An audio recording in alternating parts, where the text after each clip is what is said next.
Olá, alunos da Escola Israel Leocádio, em especial aos alunos dos segundos anos, né? Estamos aqui mais uma vez para darmos continuidade aos nossos estudos remotos, né? De forma remota. Vamos hoje fecharmos o nosso capítulo 4 com esse conteúdo de gimnospermas, tá bom? Esse conteúdo especificamente vocês vão encontrar no nosso livro didático na página 82. Vamos lá. Vamos ler o que está lá, vamos ter a curiosidade de nos aperfeiçoarmos melhor, né, perante esse nosso conteúdo, tá bom? Vamos começar? Bora lá.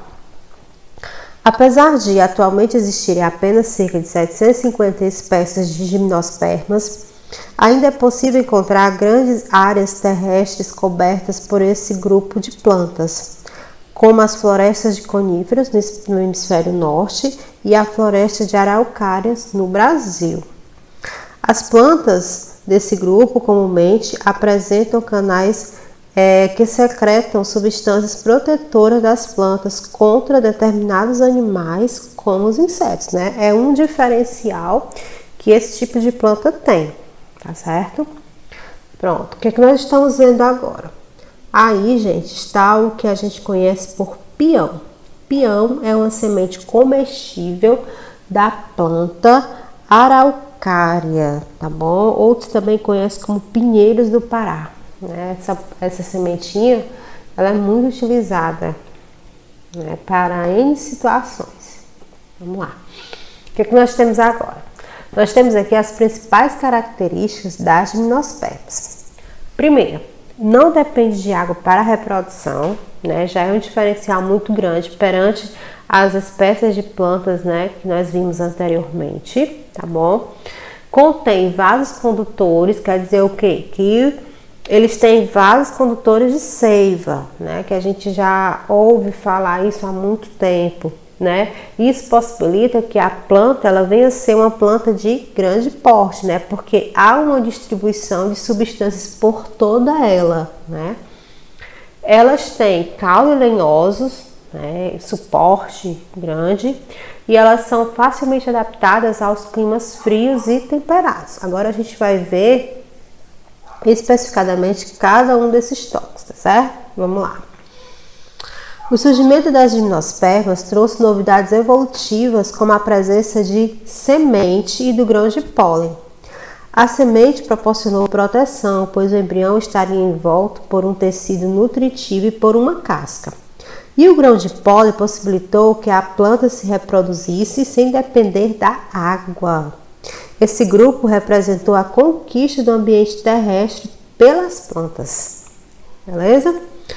As gimnospermas são um grupo de plantas vasculares que contêm vasos condutores, como sementes e sem flores. Quer dizer, esse tipo de planta elas têm semente, mas elas não têm flores. Por isso, suas sementes são chamadas nuas, ou seja, não são protegidas por frutos, tá certo? Os representantes das gimnospermas podem atingir grandes alturas, chegando a ultrapassar a 100 metros, como é o caso das sequoias, certo, gente? Olha aqui, ó, né? Plantas de grande suporte, grandes alturas, tá bom? Continuando. As primeiras plantas produtoras de sementes, chamadas gimnospermas, datam de 360 milhões de anos atrás. Na época, o seu surgimento ocorreram mudanças climáticas muito bruscas na Terra. O clima tornou-se mais seco e frio, prejudicando as briófitas e as pterodófitas.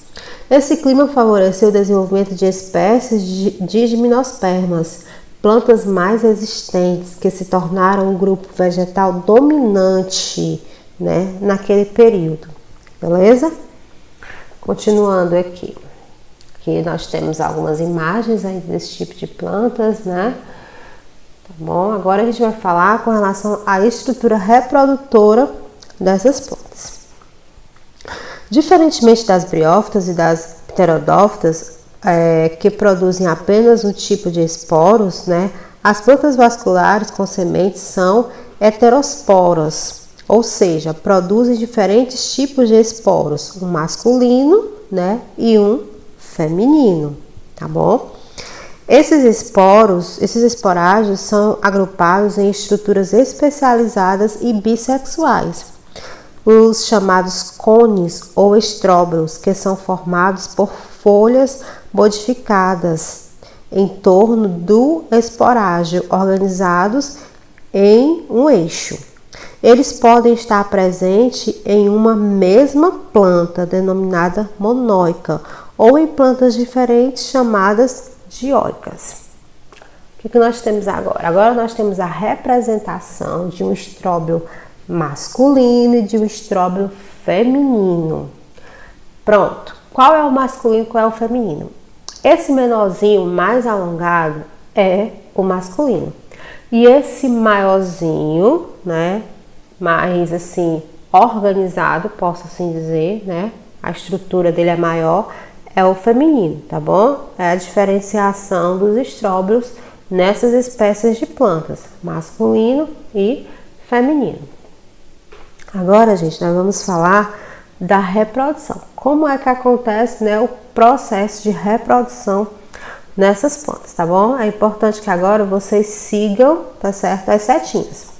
Para início, nós temos aí a representação de uma planta masculina com cone masculino e de uma planta feminina com cone feminino. Agora a gente vai só acompanhar as setas, tá certo? O esporófito, também que a gente pode chamar de cones, contém os estróbilos masculino e feminino, né? O de cima é o masculino e o de baixo é o feminino. As células contidas nos microsporágios originam os microsporos nos cones de pólen, no caso, o masculino. Antes de serem liberados no ambiente, os microsporos dividem-se, originando o gametófito, no caso, masculino, parcialmente desenvolvido. Que lá, gente, é desenvolvido o grão de pólen, tá certo? O grão de pólen é disperso principalmente pelo vento, o vento que proporciona essa ação. Ao encontrar o cone feminino dotado de óvulos, que esse cone feminino também a gente pode, né, nessa sequência, a gente já pode estar chamando de osfera, tá certo? O grão de pólen produz o tubo polínico, que se alonga e segue pelo tecido feminino. Vamos seguir nas séries, tá bom? Ao mesmo tempo, no interior do tubo polínico são formadas duas células que atuam como gametas masculinos. Quando o tubo polínico alcança o gametófito feminino, as células liberadas no gametófito feminino, uma delas são degenerada e a outra se une à osfera, que chama-se aí o processo de fertilização. O zigoto resultante da fertilização divide-se várias vezes, formando o embrião, o qual fica dentro da semente. Ó, tá bastante claro aí, né, na imagenzinha. E esta, em condições ideais, germina e dá origem ao novo esporo, uma nova planta, né? Essa imagem aí tá bastante clara para vocês entenderem todo esse processo, né? É bastante simples esse processo das plantas, né? Da reprodução das plantas gimnospermas, tá certo? Bem, ficamos por aqui, espero que vocês tenham entendido, tá certo? Qualquer coisa, estou no Zap, é só chamar. Beijo e até a próxima.